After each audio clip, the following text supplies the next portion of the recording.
Most people think leadership is about telling others what to do, but real leadership, the kind that builds empires and legacies, starts with telling yourself the truth. Have you ever stood at the edge of a decision, knowing the easy path was to blame the market? Blame your team.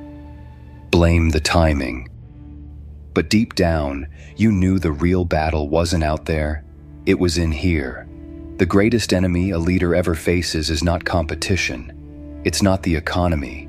It's not even betrayal. It's the unseen cracks within: stubbornness, pride, blame, fear. Each one invisible at first, but fatal over time. Marcus Aurelius, the philosopher-emperor who ruled one of the greatest empires in history, understood this when he wrote, "The impediment to action advances action. What stands in the way becomes the way." He knew the barriers inside you are not excuses. They are the training ground. In the world of business, in leadership, in life, it's not the storms outside that sink the ship. It's the water you let in. Today, we're going to uncover 6 hidden cracks that quietly destroy entrepreneurs and leaders from within. Cracks that, if left unseen, will collapse your foundation, no matter how strong your ambition is. And if you're ready to challenge yourself and lead from within, drop a comment below. I'm here to listen and grow. Because leadership begins not with knowing everything, but with the courage to listen, to reflect, and to rise. Are you ready? Let's begin. Walk into any boardroom. Step behind the scenes of any startup struggling to survive. Look closely, not at the balance sheets, but at the leadership. You'll find companies collapsing not because they lacked funding, but because the founders couldn't adapt. Teams falling apart not because they weren't talented, but because leaders refused to listen. Dreams dying not because the market was too tough, but because pride, blame, and fear corroded the foundation from within. I once consulted for a company that had everything on paper: a brilliant product, investors ready to fund, a market hungry for innovation. But the CEO, a man with vision and ambition, couldn't accept feedback. Every suggestion was met with defensiveness. Every obstacle was someone else's fault. Slowly, the brightest minds on his team left. Investors pulled back. Competitors, less talented but more adaptable, took over the market. That company didn't fail overnight. It crumbled slowly, quietly, the way most great failures do. Marcus Aurelius warned, "It is not external events that trouble us, but our judgments about them." In business, your external problems will always exist. Markets shift, customers change, competition rises. But whether you overcome them or collapse beneath them, that is determined by what happens inside you. Today, you may not see the cracks yet. You may think they're too small to matter, but every crack left unattended eventually becomes a fracture, and fractures destroy empires. So before the storms come, and they will, let's uncover the silent cracks hiding beneath the surface. Because the only thing more dangerous than the challenges ahead is the weakness you refuse to confront within. Let's begin with the first. Sign number 1, resistance to innovation. In the fast-paced world of entrepreneurship, a closed mind isn't just a weakness, it's a death sentence. Most entrepreneurs don't fail because they ran out of capital, or because their competitors were smarter. They fail because they clung to old ways, refused to adapt, and mistook stubbornness for strength. They built walls around their ideas when they should have been building bridges to new possibilities. Marcus Aurelius warned, "If someone is able to show me that what I think or do is not right, I will happily change, for I seek the truth, by which no one was ever truly harmed." In entrepreneurship, the truth is simple, but brutal. What worked yesterday may destroy you tomorrow. The The real strength of a leader isn't in defending the old, it's in embracing the new with humility and strategic clarity. Think about Howard Schultz. When he first expanded Starbucks in the 1980s, the idea of high-end coffee culture in America seemed absurd. Most Americans were used to cheap, fast coffee from diners or gas stations, but Schultz didn't cling to convention. He traveled, he observed, he adapted, blending the Italian cafe experience with American consumer culture. That flexibility of mind transformed Starbucks into a global powerhouse. Now contrast that with Blockbuster.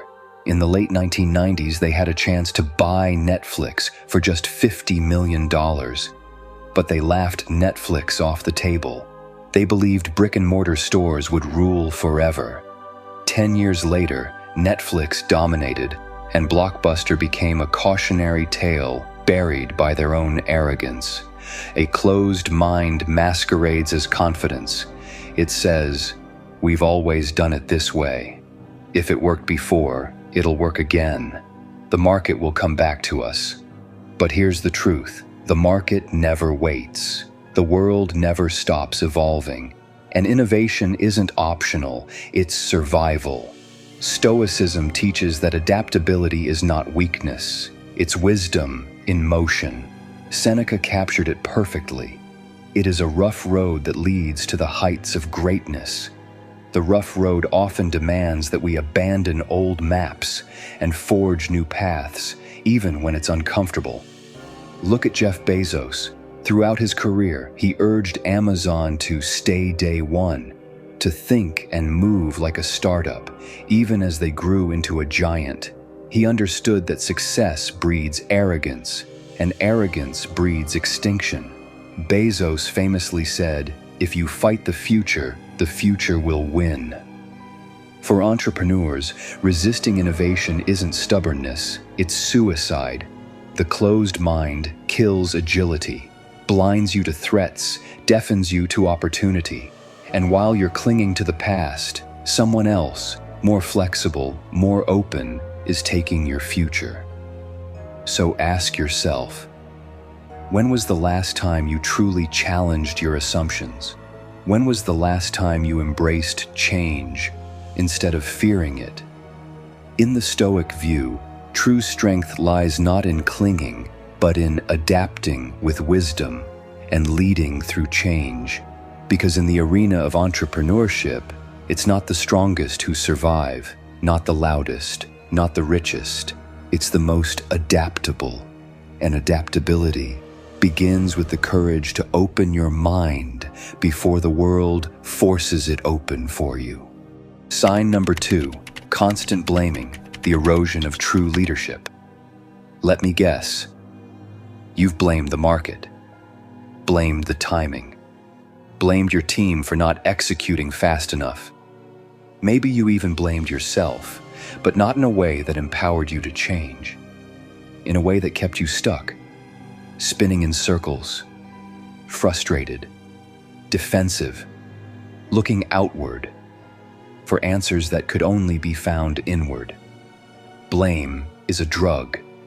It gives you a temporary high, a fleeting sense that you're still in control, because the real problem is out there somewhere. But like any drug, it wears off. And when it does, you're left weaker, more resentful, more powerless than before. Constant blaming doesn't just erode your credibility as a leader, it erodes your self-mastery. And self-mastery is the only foundation true leadership can be built upon. Epictetus warned, "It is not things themselves that disturb us, but our opinions about them." When we blame others, we're really refusing to take ownership of our own interpretations, our own decisions, our own power. Think about Satya Nadella. When he took over as CEO of Microsoft in 2014, the company was stagnating.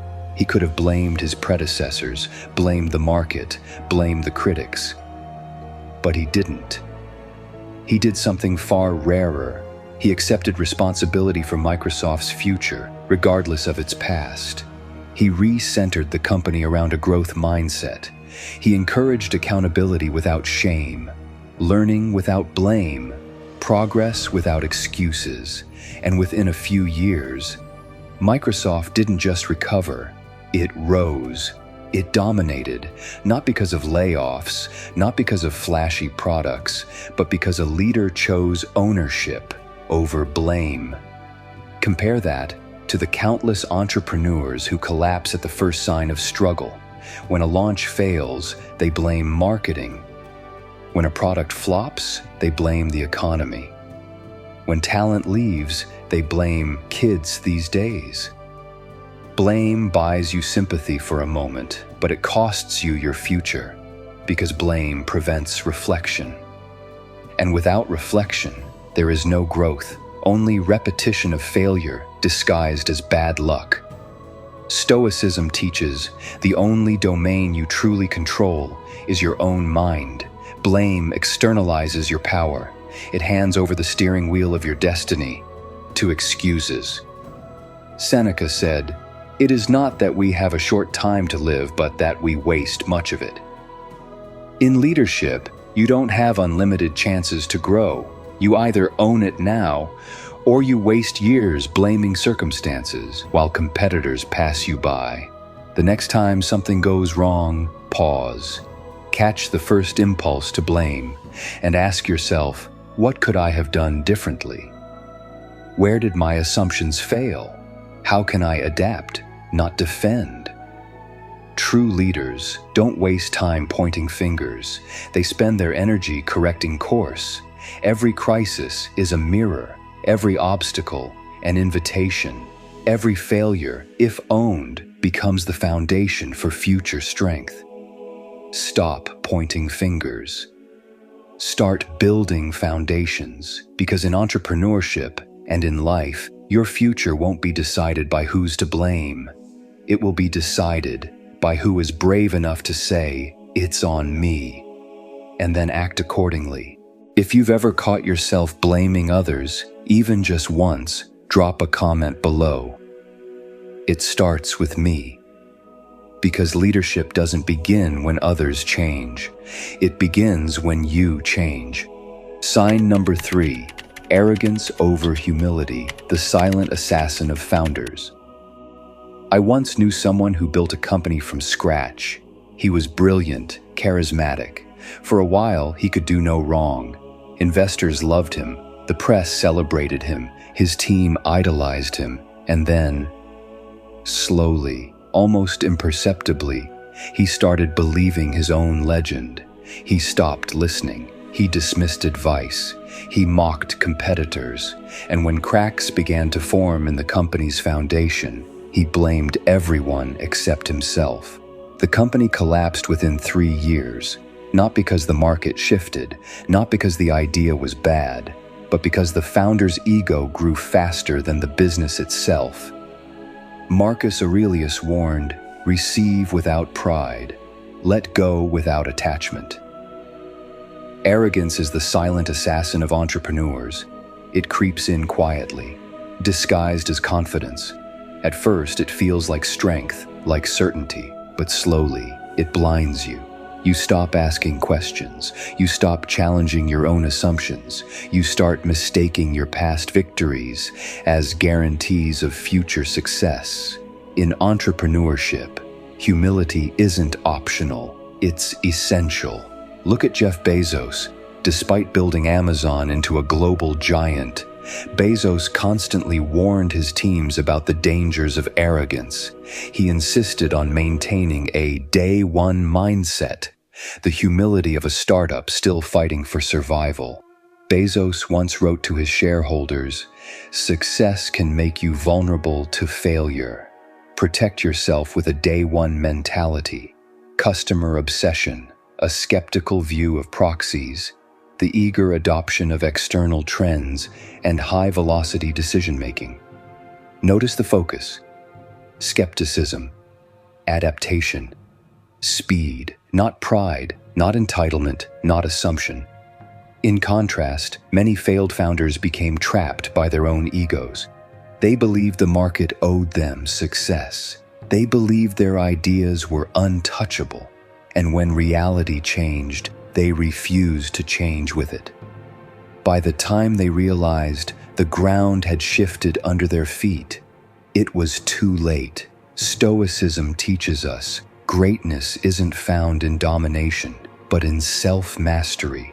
Seneca said, "A great mind becomes a great fortune." But a mind clouded by arrogance is anything but great. It's brittle, it's rigid, it's fragile under pressure. The true Stoic entrepreneur remains flexible, open, relentless in questioning himself before questioning others. Because leadership isn't about proving you're the smartest in the room. It's about creating an environment where truth wins, even if that truth makes you uncomfortable. Especially when it makes you uncomfortable. Ask yourself, when was the last time you truly listened without preparing a defense?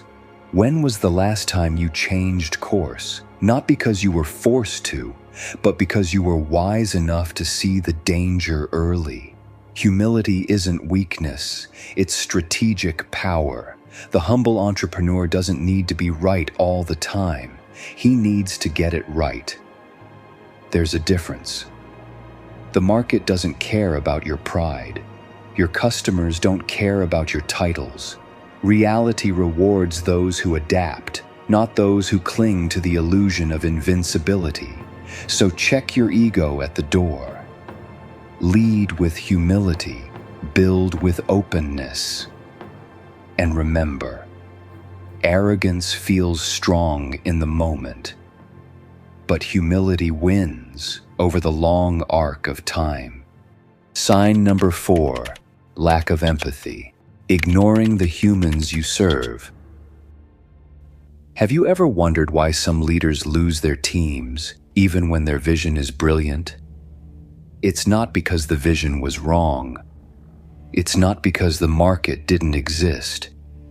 It's because somewhere along the way, they stopped seeing the humans behind the numbers.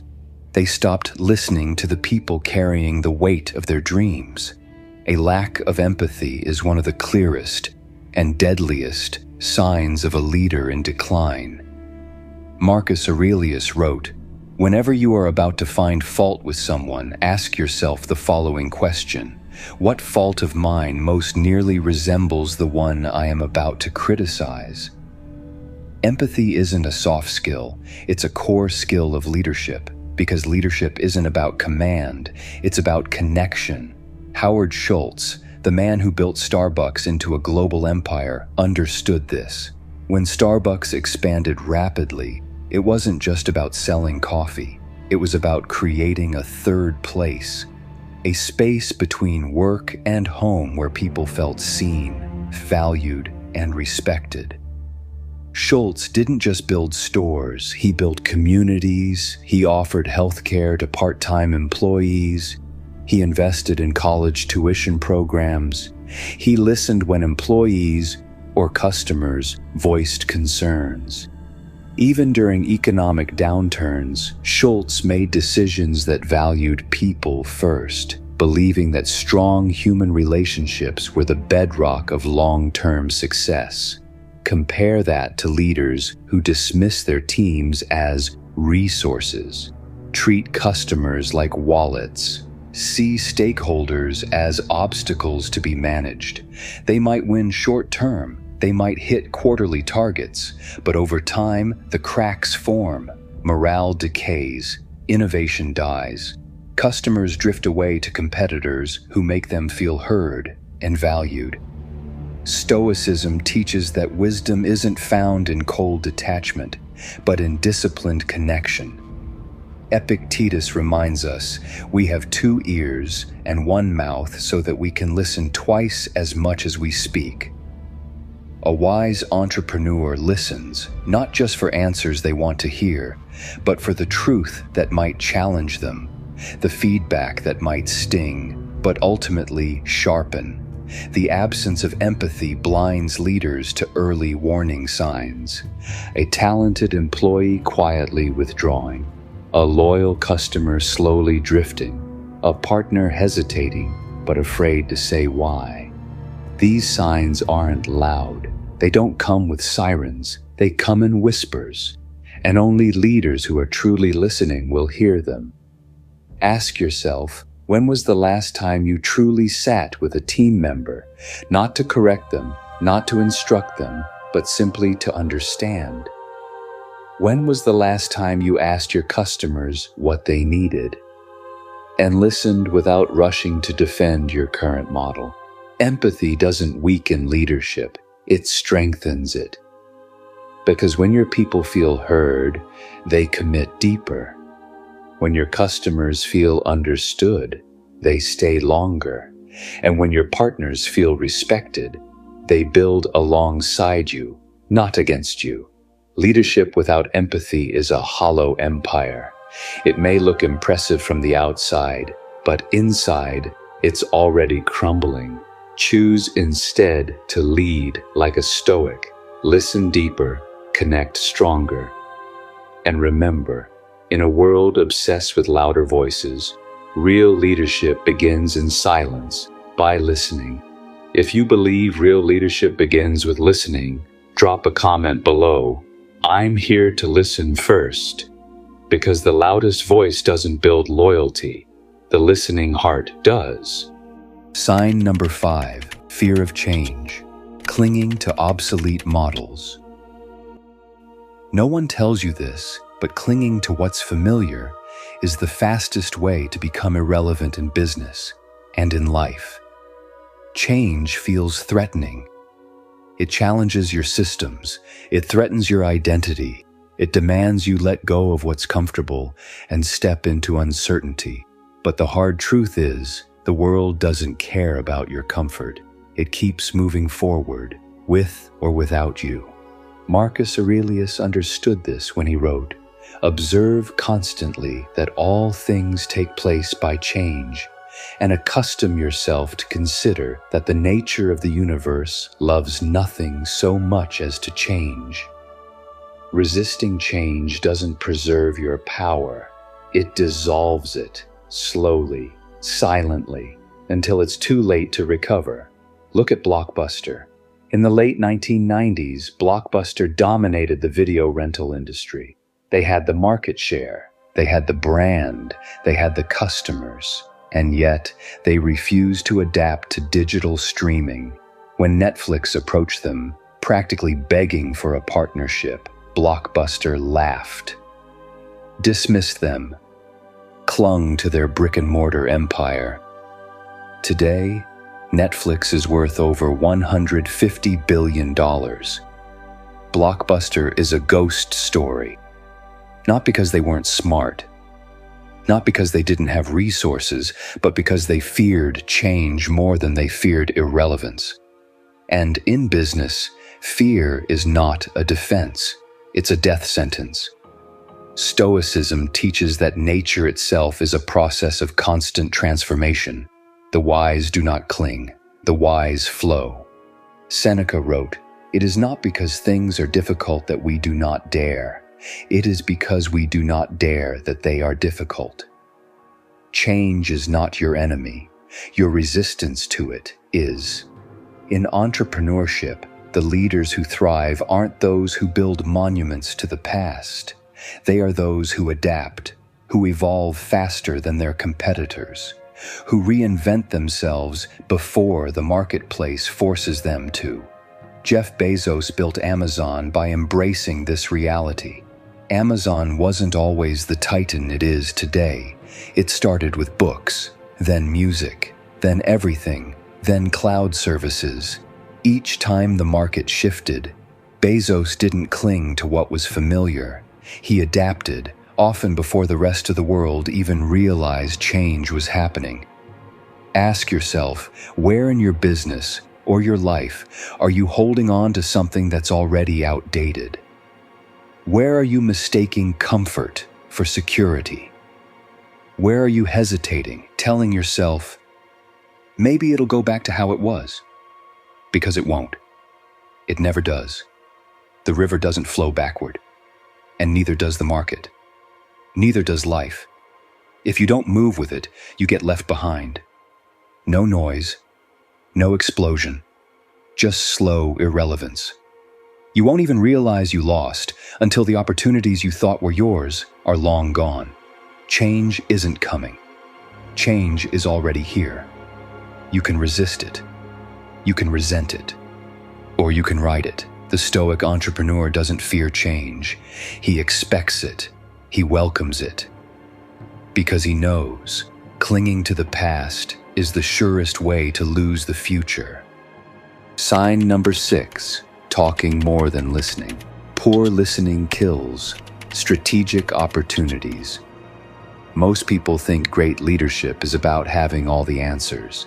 They think the leader is the one who talks the most, commands the loudest, fills every silence with wisdom. But the truth? The most powerful leaders are the ones who listen the most. Because in leadership and in business, the best opportunities are rarely announced with fanfare. They come quietly, in a team member's hesitation, in a customer's subtle complaint, in a market shift so slight it's easy to miss. And if you're too busy talking, you'll miss it all. Marcus Aurelius said, "It is the power of the mind to be unconquerable by noise." Sometimes that noise is our own voice. Talking feels powerful. It fills the room. It reassures our egos that we are in control. But control doesn't come from speaking. It comes from understanding. And understanding requires listening deeply, deliberately, patiently. Think about Satya Nadella at Microsoft. When he became CEO, the company was stuck in old ways. The culture was defensive, rigid, fearful of admitting mistakes. Nadella's first move wasn't to shout orders. It was to listen, really listen, to employees, to partners, to customers, to critics. He created an environment where learning was valued more than posturing, where asking questions was stronger than pretending to know everything. And that shift, that humility in listening, ignited Microsoft's rebirth into one of the world's most dynamic companies. Now compare that to leaders who dominate every meeting, who interrupt every brainstorming session, who respond to feedback not with curiosity, but with defense. Those leaders don't lead teams, they drain them. They don't grow companies, they suffocate them. Stoicism teaches that we should master our own impulses, especially the impulse to dominate conversations. Epictetus reminds us we have 2 ears and 1 mouth for a reason, so that we can listen twice as much as we speak. Listening is not passive, it's active. It's a disciplined commitment to setting aside your ego and seeking truth. Every time you choose to listen instead of speak, you learn something you didn't know. You spot a risk you didn't see. You catch an opportunity before it's visible to the world. And in business, early awareness is everything. Ask yourself, when was the last time you truly listened, not just waited for your turn to talk? When was the last time you asked your team, your customers, your partners, what am I missing? If you don't ask, you'll never know. And if you don't listen, you'll never grow. Leadership isn't about filling the room with your voice. It's about creating space for truth to rise. So slow down. Step back. Listen deeper than you've ever listened before. Because the best opportunities don't shout, they whisper. And only leaders wise enough to be silent will hear them. Talk less, listen more, lead better. The cracks we explored today, stubbornness, blame, arrogance, detachment, fear, and noise, aren't rare flaws. They're common temptations, traps that even the brightest entrepreneurs fall into when they stop leading themselves first. Marcus Aurelius reminded us, you have power over your mind, not outside events. Realize this, and you will find strength. True leadership isn't about dominating the world around you. It's about mastering the world within you, because every business you build, every team you lead, every impact you make will ultimately reflect the habits you choose today. So here's the challenge. Pick one silent threat you saw in yourself today. Own it. Work on it. Transform it. Drop a comment below and share. I'm working on sign name. For example, I'm working on letting go of fear of change. I'm working on listening more, talking less. Because change doesn't start when the world notices you. It starts when you choose to notice yourself and refuse to stay the same. And if you believe this journey is just beginning, like video and subscribe. Stay connected. Let's build not just businesses, but legacies forged in discipline, resilience, and true Stoic leadership. The world doesn't need louder leaders. It needs deeper ones. Leaders like you